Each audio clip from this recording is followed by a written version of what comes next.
नमस्कार, आप देख रहे हैं दिव्य हिमाचल वेब टीवी। मैं हूं बलविंदर सिंह और मैं वर्षा। आइए नजर डालते हैं आज के मुख्य समाचारों पर। बिलख बिलख कर रोया नालागढ़, पत्नी ने लाल जोड़े में दी शहीद राजेश ऋषि को विदाई। प्रदेश के 10 विधानसभा क्षेत्रों में सजा सरकार का 13वां जनमंच, मौके पर निपटाई समस्याएं। चिंतपूर्णी में पंजाब के श्रद्धालुओं से पकड़ी 60,000 रुपए की नकली करेंसी। भरमौर के कुठेड़ में कोयले की गैस से ग्रामीण की मौत, परिवार के 5 सदस्य बेहोश। ओल्ड मनाली में तेंदुए ने नोचा बुजुर्ग, वन विभाग ने मशक्कत के बाद पकड़ा आदमखोर। जिला उप निदेशकों को अंतिम चेतावनी, सुझाव न भेजे तो शिक्षा विभाग खुद बदल देगा छुट्टियों का शेड्यूल। और राष्ट्रीय कॉर्फबॉल प्रतियोगिता रोहतक में 30 मार्च से हिमाचल की 3 टीमें लेंगी हिस्सा। और अब समाचार विस्तार से। किन्नौर में शहीद हुए नालागढ़ के राजेश ऋषि का रविवार को राजकीय सम्मान के साथ अंतिम संस्कार कर दिया गया। सुबह जैसे ही शहीद की पार्थिव देह घर पहुंची, आंसुओं का दरिया बह आया। रोते बिलखते माँ बाप और शादी के लाल जोड़े में पति का इंतजार करती पिंकी को देख हर आंख बह आई। मंजर ऐसा था क्योंकि अभी 3 महीने पहले ही तो उनकी शादी हुई थी, लेकिन हिम्मत दिखाते हुए पिंकी ने लाल जोड़े में शहीद पति को अंतिम विदाई दी। इस दौरान जगतपुर जोंघो गांव भारत माता की जय और राजेश ऋषि अमर रहे के उद्घोष से गूंज उठा। इस दौरान SP Baddi, ADM Solan, SDM Nalagarh, विधायक व पूर्व विधायकों सहित सैकड़ों लोगों ने पार्थिव देह पर श्रद्धा सुमन अर्पित कर शहीद को श्रद्धांजलि दी। मुख्यमंत्री जयराम ठाकुर ने भी फोन पर शहीद के परिवार से बात की और हर संभव सहयोग का आश्वासन दिया। बता दें कि 20 फरवरी को किन्नौर में हिमस्खलन की चपेट में आने से राजेश ऋषि लापता हो गए थे। शनिवार को 11 दिन बाद उनका शव बर्फ से निकाला गया।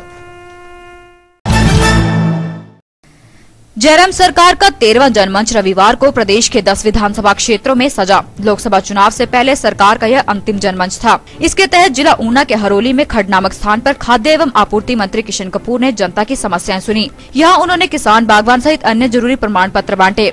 जिला सोलन के दाड़लाघाट में शिक्षा मंत्री सुरेश भारद्वाज ने 254 में से 150 शिकायतों का मौके पर ही निपटारा किया। घुमारवी के गाहर में ऊर्जा मंत्री अनिल शर्मा ने 245 गैस कनेक्शन पात्र लाभार्थियों को वितरित किए। जिला सिरमौर के सतौन में शहरी विकास मंत्री सरवीन चौधरी के समक्ष 50 शिकायतें आई, जिनमें से अधिकतर निपटा दी गयी। जिला शिमला के बड़ा गांव में कृषि मंत्री रामलाल मार्कंडे ने 141 लोगों की समस्याओं का हल किया, जबकि मंडी जिला के बल में ग्रामीण विकास मंत्री वीरेंद्र कंवर ने 218 मामले निपटाए। इसके अलावा जसवां परागपुर में उद्योग मंत्री विक्रम सिंह ने 252 में से 135 शिकायतें निपटाई, जबकि हमीरपुर के गलोड़ में परिवहन मंत्री गोविंद ठाकुर ने 66 में से 35 केस हल किए।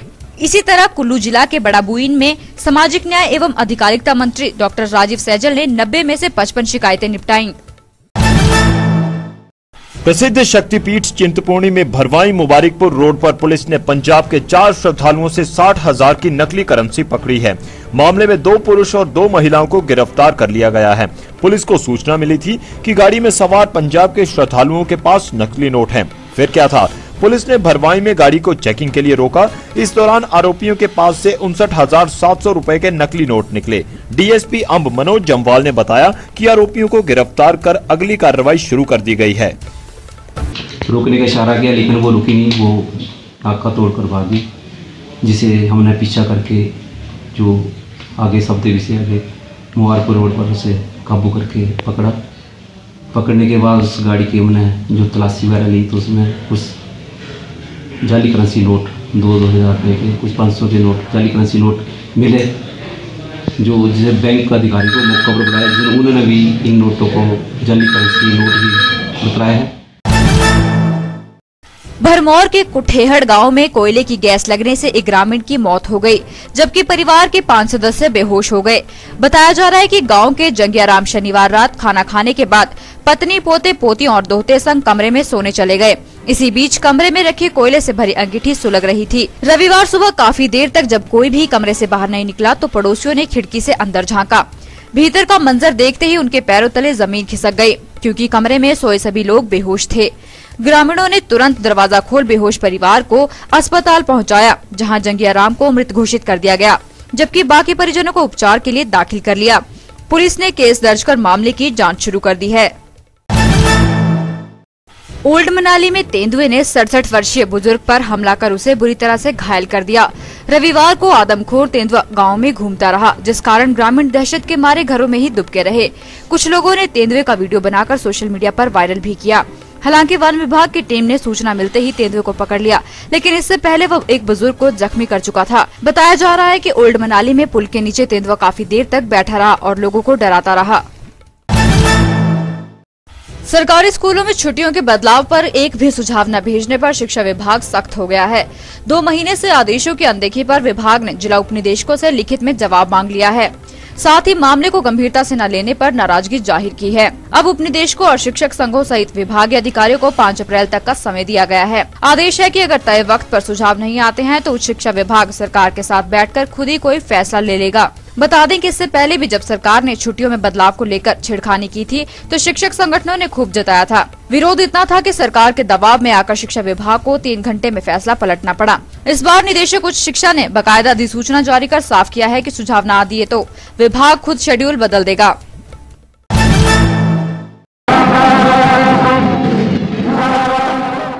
एक साल बाद छोटी काशी का आकाश फिर देवध्वनियों से गुंजायमान हो उठा है। अवसर है अंतर्राष्ट्रीय शिवरात्रि महोत्सव का, जिसके बहाने देवताओं का मेहमान बन भगवान के घर आने का सिलसिला शुरू हो गया है। बड़ा देव कमरूनाग जहां महोत्सव के लिए मंडी पहुंचे हैं, वहीं बाकी देवी देवताओं के आने का सिलसिला भी जारी है। बड़ा देव के अलावा बूढ़ा विंगल, झाथी वीर, शुकदेव ऋषि ठट्टा, शुकदेव ऋषि झगांडू और देवियों में बूढ़ी भैरवी व बगलामुखी छोटी काशी पहुंची हैं। रविवार को सभी ने बारी बारी से माधोराय के मंदिर में हाजिरी भरी, जहां मंदिर में प्रशासन की ओर से उपायुक्त ऋग्वेद ठाकुर ने पूजा अर्चना कर देवी देवताओं का स्वागत किया। इसके बाद सभी देवी देवता बाबा भूतनाथ मंदिर में उपस्थिति दर्ज करवाकर अपने तय स्थान पर विराजमान हो गए। लंबे समय बाद मौसम से राहत भरी खबर आई है। विभाग का ताजा अनुमान सच निकला तो 9 मार्च तक मैदानों में धूप खिली रहेगी। साथ ही 5 और 6 मार्च को पहाड़ों पर भी सूर्यदेव के दर्शन होंगे। अगर ऐसा होता है तो जहां ऊंचाई वाले इलाकों में बर्फ के बीच चल रहे राहत कार्यों में आसानी होगी, वहीं सुन पड़ी खेती और बागवानी भी रफ्तार पकड़ लेगी। खासकर खरीफ की सबसे अहम फसल गेहूं के साथ नकदी फसलें तेजी से ग्रोथ पकड़ेंगी। इससे पहले रविवार को ऊंचाई वाले इलाकों में बारिश के साथ हल्की ओलावृष्टि हुई। राजधानी शिमला में दोपहर बाद बारिश के साथ ओले पड़े, जबकि अधिकांश क्षेत्रों में मौसम साफ बना रहा। मौसम विभाग के निदेशक डॉक्टर मनमोहन सिंह का कहना है कि मैदानी इलाकों में 9 मार्च तक धूप खिली रहेगी, जबकि पहाड़ों पर 7 से 9 मार्च तक बारिश व बर्फबारी होगी। और अब खेल समाचार। राष्ट्रीय कॉर्फबॉल प्रतियोगिता हरियाणा के रोहतक में 30 मार्च से शुरू होगी। प्रतियोगिता में हिमाचल की सब जूनियर, जूनियर और सीनियर वर्ग की टीमें उतरेंगी। इसके लिए सरकाघाट या भरेड़ी में 20 मार्च से प्रशिक्षण शिविर आयोजित किया जाएगा। प्रदेश कॉर्फबॉल संघ के महासचिव BR सुमन ने बताया कि प्रशिक्षण शिविर में बेहतरीन प्रदर्शन करने वाले खिलाड़ियों का प्रदेश की टीमों के लिए चयन होगा। शिविर में खिलाड़ियों को विनोद कुमार, प्रवीण शर्मा, देवदत्त प्रेमी, बालकृष्ण व विदेश पालसरा प्रशिक्षित करेंगे। इसके बाद टीमों की घोषणा की जाएगी। तीनों टीमें 29 मार्च को रोहतक के लिए रवाना होंगी। और अब वक्त है छोटे से ब्रेक का। प्रधानमंत्री श्रमयोगी मानधन। अगर आप हिमाचल प्रदेश में असंगठित क्षेत्र में काम कर रहे हैं और आपकी आयु 18 से 40 वर्ष तक है, तो आप 60 वर्ष की आयु में 3000 रुपए प्रति माह पेंशन के हकदार हैं। पात्र हिमाचली सेवा केंद्र में मुफ्त पंजीकरण करवाएं, हर महीने 75 से 200 रुपए अंशदान जमा करवाएं और भविष्य की चिंता से मुक्त हो जाएं। अधिक जानकारी के लिए अपने जिला के श्रम अधिकारी एवं श्रम निरीक्षक से संपर्क करें। ब्रेक के बाद आपका फिर से स्वागत है। और अब चलते चलते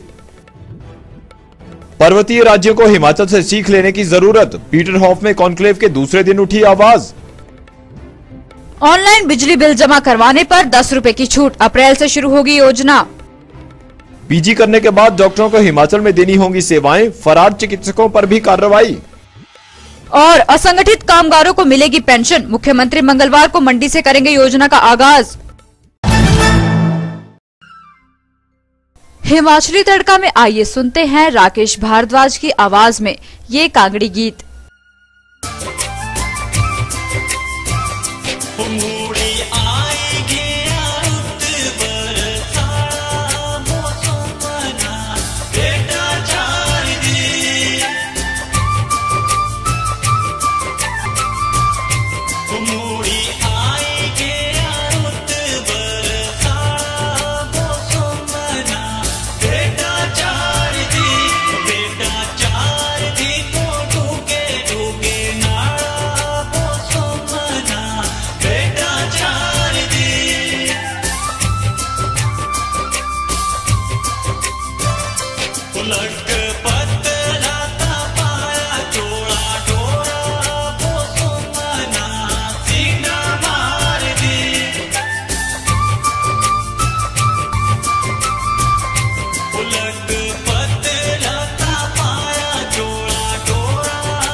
आज के बुलेटिन में बस इतना ही। पढ़ते रहिए दिव्य हिमाचल, देखते रहिए दिव्य हिमाचल वेब टीवी।